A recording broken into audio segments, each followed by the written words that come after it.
आई मेरी सचिया जो तवाली माता तेरी सदा निज कार्तिक मातम की जय।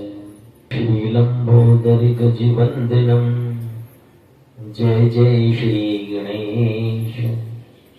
विघ्न हरण मंगल करण काटो सकल कलेश।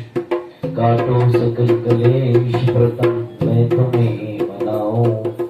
पान फूल में शान सभी समान चढ़ाऊं। दो विद्या का दान ज्ञान अज्ञान गाऊं।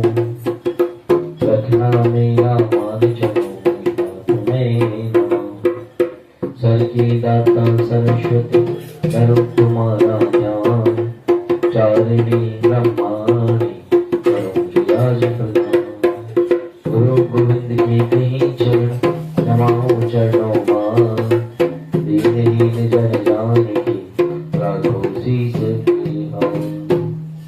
सांचे दरबार की। कल हमने कार्तिक मातम का सप्तम अध्याय स्मरण किया, जिसमें बताया कि किस प्रकार से भगवान की क्रोध अग्नि से जालंधर नाम का एक दैत्य पैदा हुआ, जिसने देवताओं को जीत करके उसको स्वर्ग से निकाल दिया। नारद जी एक बार उनकी राजलक्ष्मी को देखने के लिए गए। अष्टम अध्याय में हम स्मरण करेंगे। नारद जी बोले कि हे राजन, जालंधर ने हमारे वहां पहुंचने पर हमारा बड़ा आदर सत्कार, हमारे वहां पहुंचने पर हमारा बड़ा भक्ति और श्रद्धा से लिया। फिर भक्ति और श्रद्धा से पूजन करके विनती करने लगा कि महाराज कहिए कि आपका आग्रह किस अभिप्राय से हुआ है और मेरे लिए आज्ञा क्या है। हमने कहा कि हे दैत्यराज,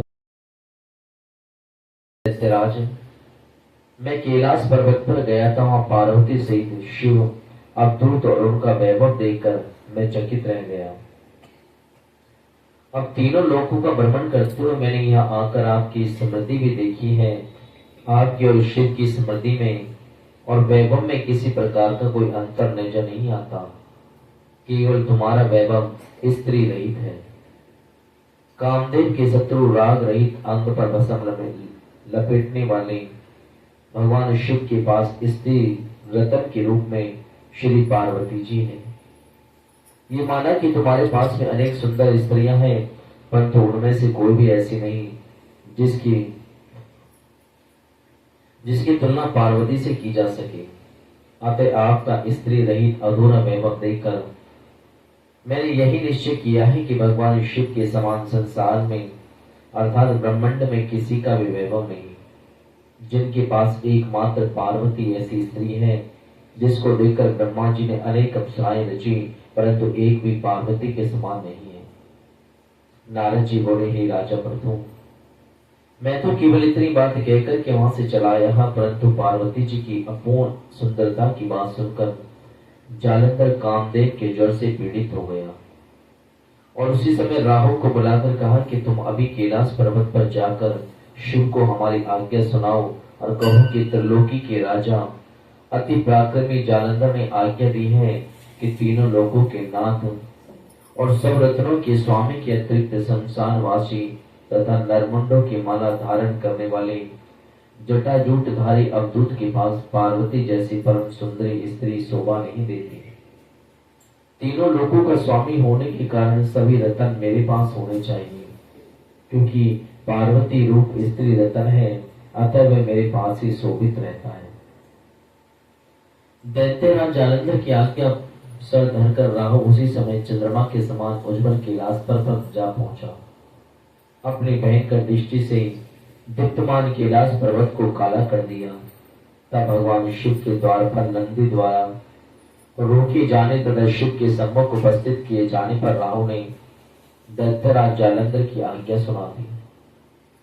नारद जी बोले, हे राजा प्रथु, राहु की बात सुनते ही श्री भगवान शिव की दोनों भ्रुकटियां कमान के समान तन गई। तब उनकी बहों में से एक अति भयंकर पुरुष उत्पन्न हुआ, जो सिंह के समान मुख वाला था।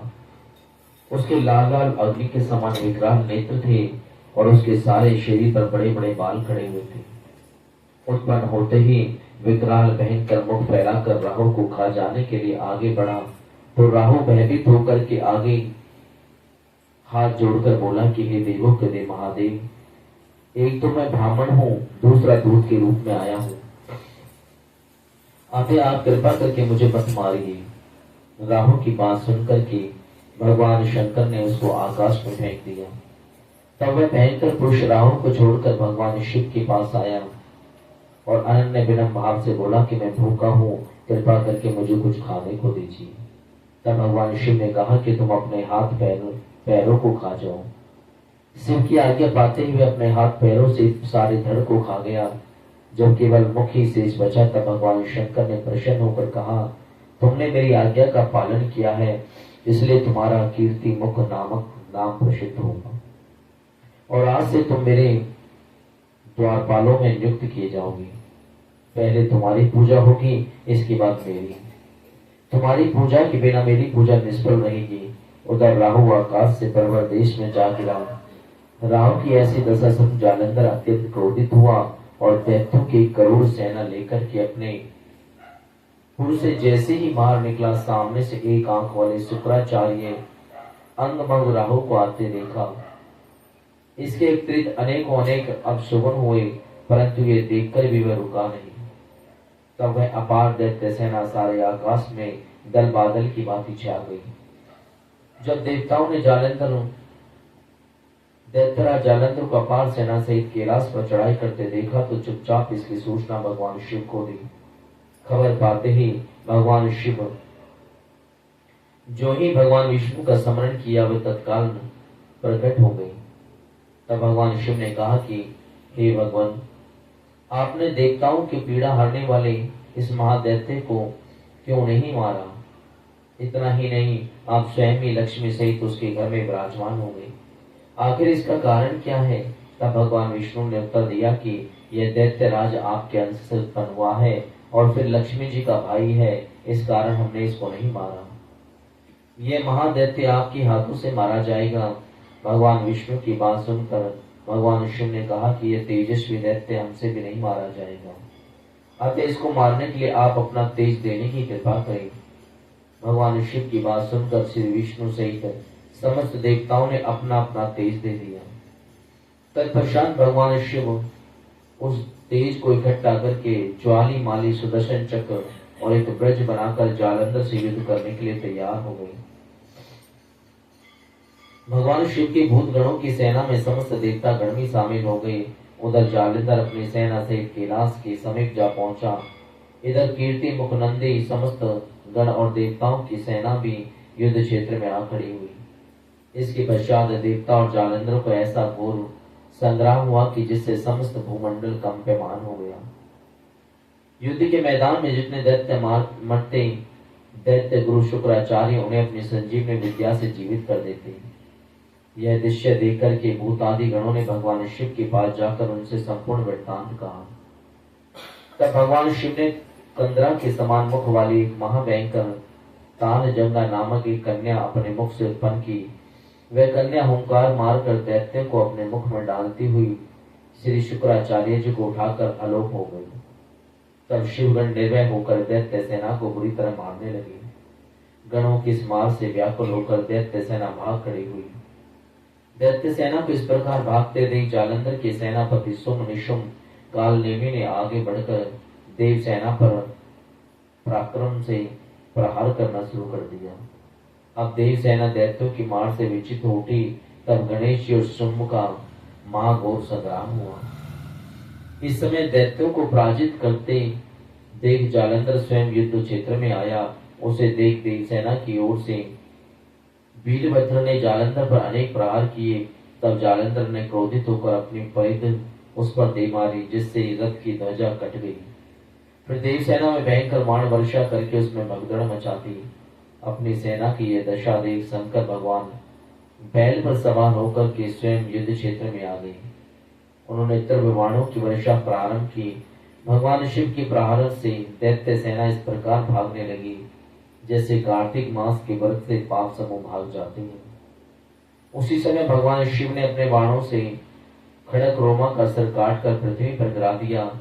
इसके पश्चात जो ही जालंधर आगे बढ़ा, भगवान शिव ने उसके रथ के घोड़ों तथा सारथी को मार गिराया। तब जालंधर खड़क हाथ में लेकर पैदल ही भगवान शिव की ओर दौड़ा।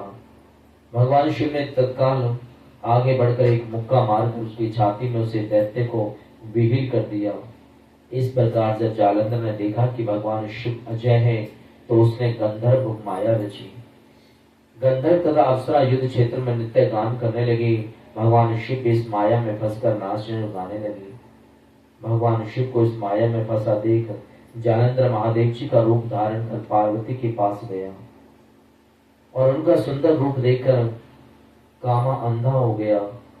पार्वती जी भगवान शिव को आता देख खड़ी हो गई, परंतु तुरंत इस राक्षसी माया को समझकर वहां से अंतर्ध्यान हो गई। तब निराश जालंधर पूर्ण युद्ध क्षेत्र में आ खड़ा हुआ।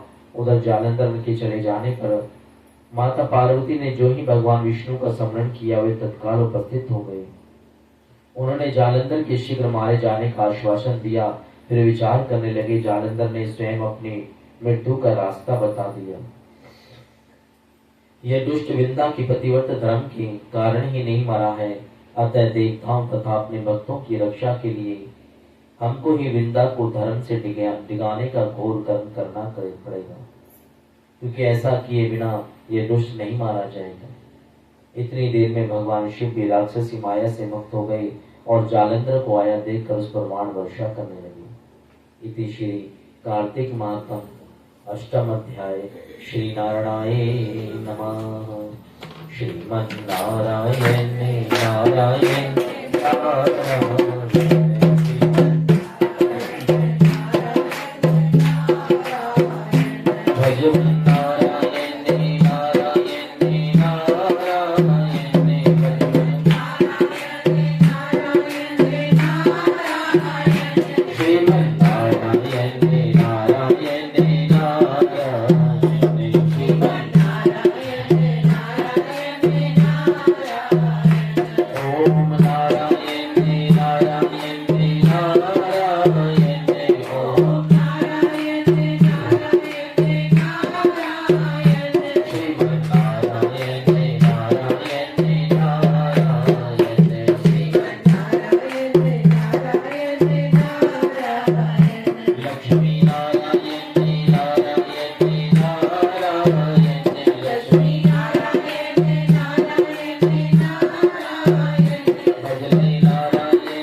दरबार की